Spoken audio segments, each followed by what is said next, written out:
안녕하세요. 성경 속 깊은 지혜를 현대의 삶과 연결하여 나누는 시간입니다. 오늘 우리는 너무나도 잘 알려진 이야기, 바로 돌아온 탕자의 비유를 새롭게 만나보려 합니다. 어릴 적 교회 학교에서부터 수없이 들어왔던 이 이야기가 사실은 우리가 상상하는 것 이상의 깊고 충격적인 진실을 담고 있다는 사실을 알고 계셨나요? 오늘 이 이야기에 귀를 기울이시기 전에 잠시 하나님의 은혜를 나누는 마음으로 구독과 좋아요를 눌러주시면 이 채널이 더 많은 영혼에게 다가가는데 큰 힘이 됩니다. 여러분의 그 작은 손길 위에 하나님의 크신 평안과 축복이 함께하기를 기도합니다. 자, 이제 누가복음 15장으로 시간여행을 떠나보겠습니다. 이 이야기는 단순히 방탕했던 아들이 집으로 돌아와 용서받는 따뜻한 가족 드라마가 아닙니다. 이것은 하나님의 상상조차 할 수 없는 사랑과 그 사랑을 이해하지 못하는 인간의 교만에 대한 장엄한 서사시입니다. 예수님께서 이 비유를 말씀하신 배경부터 이해해야 합니다. 당시 예수님 주변에는 세리와 죄인들이 모여들고 있었습니다. 그들은 사회의 밑바닥 인생들이었죠. 스스로를 의롭다고 여기던 바리새인과 서기관들은 이런 예수님의 모습을 보며 수군거렸습니다. 저 사람이 죄인을 영접하고 함께 음식을 먹는다. 이들의 불평과 비난에 대한 예수님의 대답이 바로 누가복음 15장의 세 가지 비유입니다. 잃어버린 양 한 마리를 찾아온 산을 헤매는 목자의 이야기, 잃어버린 동전 한 입을 찾기 위해 온 집안을 쓸고 등불을 켜는 여인의 이야기, 그리고 오늘 우리가 깊이 살펴볼 잃어버린 아들을 기다리는 아버지의 이야기입니다. 이 세 이야기 모두가 가리키는 단 하나의 핵심 메시지가 있습니다. 바로 죄인 한 사람이 회개하고 돌아올 때 하늘에서 벌어지는 엄청난 기쁨과 축제입니다. 성경은 분명히 말합니다. 하나님은 악인이 심판받아 죽는 것을 기뻐하지 않으십니다. 오히려 그들이 악한 길에서 돌이켜 생명을 얻는 것을 원하십니다. 하나님께서는 예루살렘 성을 보며 눈물 흘리셨고 심판을 앞둔 이스라엘 백성을 보며 애통해하셨습니다. 하나님의 기쁨은 심판이 아닌 구원에 있습니다. 이사야서에서는 그 기쁨을 이렇게 표현합니다. 신랑이 신부를 기뻐함 같이 내 하나님이 너를 기뻐하시리라. 여러분, 결혼식 날 신랑의 얼굴에 감도는 그 벅찬 감격과 설렘을 기억하십니까? 인간이 경험할 수 있는 가장 순수하고 충만한 기쁨의 순간. 하나님께서는 죄인이 회개하고 돌아올 때 바로 그 신랑의 기쁨으로 우리를 맞아주신다고 약속하십니다. 스바냐 선지자는 한 걸음 더 나아가 하나님께서 기쁨을 이기지 못하여 우리를 향해 소리치며 즐거워하신다고 말합니다. 우리가 흔히 생각하는 근엄하고 조용하며 죄의 무게에 짓눌려 계신 하나님의 이미지와는 사뭇 다르지 않습니까? 하늘에서는 단 한 사람의 영혼이 돌아올 때마다 온 우주가 울릴 듯한 환호성과 멈추지 않는 축제가 벌어집니다. 이 사실을 기억하며 이제 이야기의 중심으로 들어가 보겠습니다. 이야기의 진정한 의미를 이해하려면 우리는 21세기 대한민국이 아닌 2000년 전 중동의 작은 마을로 돌아가야 합니다. 그곳의 문화를 지배하는 가장 중요한 가치는 바로 명예와 수치의 문화였습니다. 이것은 우리 한국의 전통적인 체면, 문화, 가문의 명예를 목숨처럼 여기던 조상들의 모습과도 매우 흡사합니다. 가문의 영광을 돌리는 일은 장려되고 가문에 수치를 끼치는 일은 그 어떤 대가를 치르더라도 피해야만 했습니다. 이 명예와 수치라는 안경을 끼고 이야기를 바라볼 때 비로소 우리는 등장인물들의 모든 행동이 얼마나 충격적이고 파격적인지를 깨닫게 됩니다. 이야기는 하나들의 수치스러운 요구로 시작됩니다. 어떤 사람에게 두 아들이 있었는데 작은 아들이 아버지에게 말합니다. 아버지, 재산 중에서 제게 돌아올 몫을 주십시오. 이것은 단순히 철없는 아들의 투정이 아닙니다. 당시 문화에서 아들이 유산을 받는 경우는 단 하나, 아버지가 죽었을 때뿐입니다. 이 아들의 요구는 아버지의 얼굴에 대고 이렇게 말하는 것과 같습니다. 아버지, 저는 아버지가 빨리 돌아가셨으면 좋겠습니다. 아버지의 간섭도, 통제도 이제 지긋지긋합니다. 아버지와 이 가문은 저와 아무 상관없으니 제 몫의 돈이나 주십시오. 이 얼마나 끔찍하고 무례한 말입니까? 한국의 대가족 제도 아래에서 자란 어르신들이라면 이 상황이 얼마나 기가 막힌 일인지 단번에 이해하실 겁니다. 아들의 불효는 곧 가문 전체의 수치였습니다. 이런 말을 들은 아버지는 마땅히 아들의 뺨을 때리고 사람들 앞에서 공개적으로 그를 매질하여 가문의 명예를 지켜야 했습니다. 그것이 당시 사회의 상식이었습니다. 그런데 아버지의 반응은 아들의 요구보다 훨씬 더 수치스럽고 충격적입니다. 아버지는 그 재산을 두 아들에게 나누어 줍니다. 이것은 있을 수 없는 일입니다. 아들의 오만방자함을 꾸짖기는커녕 스스로 자신의 명예를 땅에 떨어뜨리는 행위입니다. 바리새인들의 눈에 이 아버지는 줏대도 없고 이염도 없는 어리석고 나약한 사람으로 보였을 것입니다. 더 이상한 점은 이 모든 상황을 지켜보고 있었을 큰아들의 침묵입니다. 장남으로서 동생의 어리석은 행동을 막고 아버지의 명예를 지켜야 할 의무가 있었음에도 그는 아무런 행동도 하지 않습니다. 작은 아들, 아버지, 큰아들. 이야기의 시작부터 모든 등장인물은 명예를 잃어버린 수치스러운 모습으로 그려지고 있습니다. 며칠이 지나지 않아 작은 아들은 자기 몫의 재산을 전부 현금으로 바꿉니다. 수대에 걸쳐 이룩한 가문의 토지와 자산을 단 며칠 만에 처분하려면 헐값에 팔아넘길 수밖에 없었을 겁니다. 그는 가문의 유산을 헐값에 팔아넘긴 것도 모자라 그 돈을 가지고 먼 나라로 떠납니다. 유대인에게 먼 나라란 이방인의 땅, 우상숭배와 죄악이 가득한 부정한 곳을 의미했습니다. 그곳에서 그는 허랑방탕하게 살며 그 많던 재산을 모두 흩어버립니다. 탕자라는 단어의 의미처럼 그는 자신의 미래 전부를 낭비해버린 것입니다. 여러 세대에 걸쳐 쌓아온 부가 한순간에 사라졌습니다. 방탕한 생활, 부도덕한 삶. 그는 스스로 선택한 자유 속에서 가장 어리석고 극단적인 죄인의 모습을 보여줍니다. 그런데 그의 통제 아래 있던 삶에 예기치 못한 불행이 닥칩니다. 그가 가진 모든 것을 탕진했을 때 때마침 그 나라에 큰 흉년이 든 것입니다. 최악의 죄인이 최악의 상황에 놓였습니다. 가진 것은 아무것도 없고 세상은 굶주림의 허덕입니다. 고대 사회에서 흉년이란 우리가 상상하는 것 이상으로 끔찍한 재앙이었습니다. 먹을 것이 없어 쓰레기를 뒤지고 가죽신을 뜯어먹고 심지어는 자기 자식을 잡아먹는 참극이 벌어지기도 했습니다. 그는 살아남기 위해 한 시민에게 몸을 의탁하지만 그가 얻은 일은 돼지를 치는 것이었습니다. 유대인에게 돼지는 율법이 정한 가장 부정한 동물이었습니다. 돼지와 함께 있는 것만으로도 수치인데 돼지를 먹이는 일을 하다니요. 이것은 유대인으로서 상상할 수 있는 가장 밑바닥까지 추락한 모습입니다. 바리새인들은 혀를 차며 말했을 겁니다. 어떻게 유대인 청년이 저 지경까지 될 수 있단 말인가?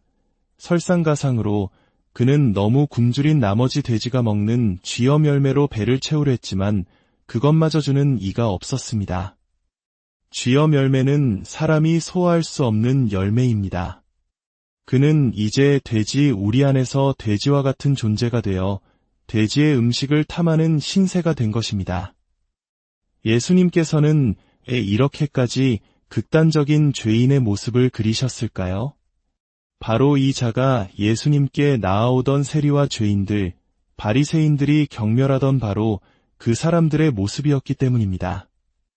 하나님 아버지를 등지고 하나님의 선하심과 유업을 멸시하며 자신의 뜻대로 살아가다 결국 모든 것을 잃고 영적 파산 상태에 이른 죄인의 모습. 이것이 바로 우리 모두의 모습일 수 있습니다. 죄는 이처럼 우리를 비참하게 만들고 결국에는 죽음으로 이끕니다. 하지만 바로 그 절망의 구렁텅이에서 한 줄기 빛이 비칩니다. 아들은 마침내 제정신이 들어 생각합니다. 내 아버지에게는 양식이 풍족한 품꾼이 얼마나 많은가. 나는 여기서 굶어 죽는구나. 이것이 회개의 시작입니다. 자신의 비참한 현실을 정확히 깨닫는 것. 그리고 그는 아버지 집의 가장 낮은 자, 하루 벌어 하루 먹고 사는 품꾼들조차 자신보다 낫다는 사실을 기억해냅니다. 여기서 중요한 것은 그가 아버지의 선하심을 기억해냈다는 점입니다. 아버지는 가난한 품꾼들에게도 필요 이상으로 넉넉하게 베푸시는 자비로운 분이셨습니다. 아버지의 그 성품에 대한 기억이 그에게 돌아갈 용기를 줍니다. 물론 돌아가는 길은 끔찍한 수모의 길이 될 것입니다. 그가 마을에 들어서는 순간 온 마을 사람들은 아버지의 명예를 더럽힌 그를 향해 손가락질하고 조롱하며 침을 뱉을 것입니다. 아버지는 가문의 명예를 회복하기 위해 사람들 앞에서 그를 채찍질하고 수년간의 고된 노동을 통해 잃어버린 재산을 모두 갚으라고 명할 것입니다. 화해는 그 모든 보상이 끝난 후에나 가능한 일이었습니다. 그것이 율법주의 사회의 규칙이었습니다. 그는 이 모든 수치와 고통을 각오합니다. 죽는 것보다 낫기 때문입니다. 그는 속으로 돌아가서 할 말을 연습합니다. 아버지, 제가 하늘과 아버지께 죄를 지었습니다. 이제 저는 아버지의 아들이라 불릴 자격이 없습니다. 저를 품꾼의 하나로 삼아 주십시오. 그는 자신의 노력과 노동으로, 즉 행위로 용서를 얻어내려 했습니다. 이것이 율법주의에 갇힌 인간이 생각할 수 있는 최선이었습니다. 그렇게 그는 돼지 냄새와 더러운 누더기를 걸친 채 굶주림에 지쳐 비틀거리며 고향으로 향합니다. 그가 기대했던 것은 차가운 질책과 혹독한 징벌, 그리고 기나긴 속죄의 시간이었습니다. 그러나 이야기는 여기서 상상조차 할 수 없는 방향으로 흘러갑니다. 아들이 아직 멀리 있는데 아버지가 그를 먼저 봅니다. 이 한 문장은 아버지가 매일, 매 순간 아들이 돌아오기를 기다리며 먼 길을 바라보고 있었음을 의미합니다. 아들을 본 아버지는 분노하거나 책망하지 않습니다. 오히려 그를 측은히 여깁니다. 아들의 고통을 자신의 고통으로 느끼신 것입니다. 그리고 아버지는 달려갑니다. 고대 중동 사회에서 나이든 어른, 특히 가문의 수장은 결코 뛰지 않습니다. 그것은 채통을 잃는 매우 수치스러운 행동입니다. 더욱이 뛰기 위해서는 긴 옷자락을 위로 걷어 올려야 하는데 다리를 드러내는 것은 남자에게 큰 수치였습니다. 아버지는 온 마을 사람들이 보는 앞에서 자신의 체면과 명예를 모두 내팽개치고 아들을 향해 전속력으로 달려갑니다. 여러분, 이 장면이 무엇을 의미하는지 아시겠습니까?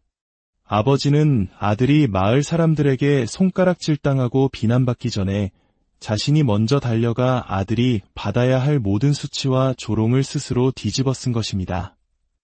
율법의 정죄가 아들에게 닿기 전에 은혜가 먼저 그를 덮은 것입니다. 아들에게 달려간 아버지는 그 더럽고 냄새나는 아들의 목을 껴안고 입을 맞추고 또 맞춥니다. 이것은 단순한 입맞춤이 아니라 완전한 용서와 화해, 그리고 관계의 회복을 의미하는 행동입니다. 속죄를 위한 그 어떤 조건도 행위도 필요 없었습니다. 뉘우치는 마음으로 돌아온 것만으로 충분했습니다. 이 아버지의 모습이 바로 죄인을 찾아 이 땅에 오신 우리 하나님의 모습입니다.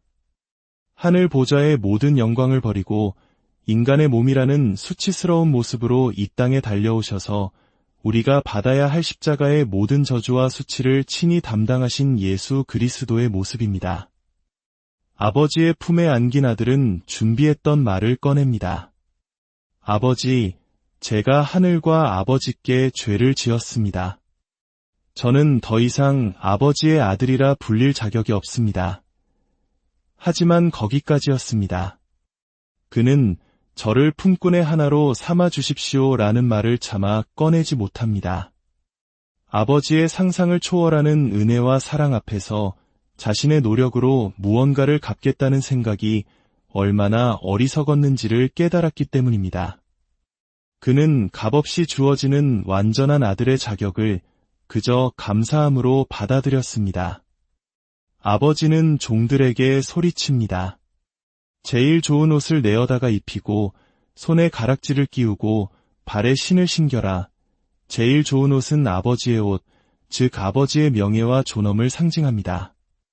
가락지는 가문의 권위를 상징하는 인장 반지입니다.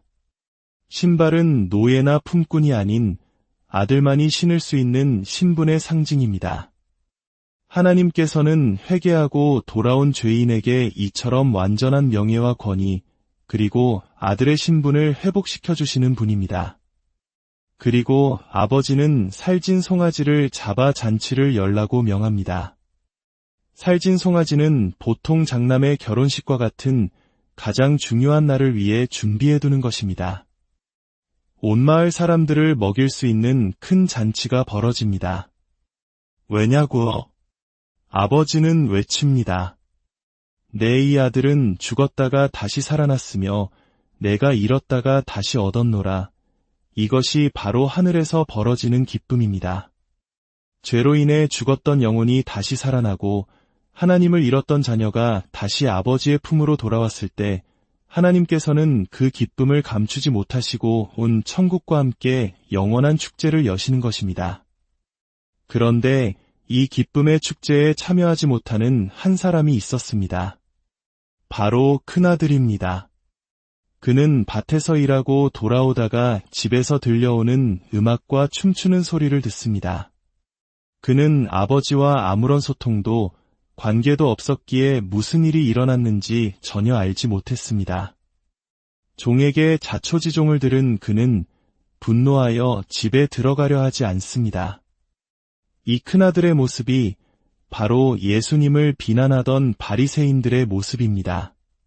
그들은 하나님의 은혜를 미워했습니다.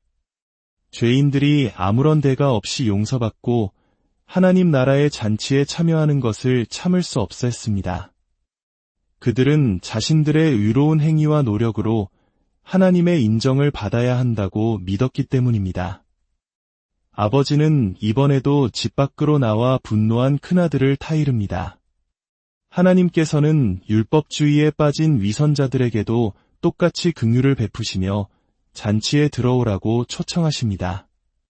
하지만 큰아들은 아버지에게 소리칩니다. 보십시오.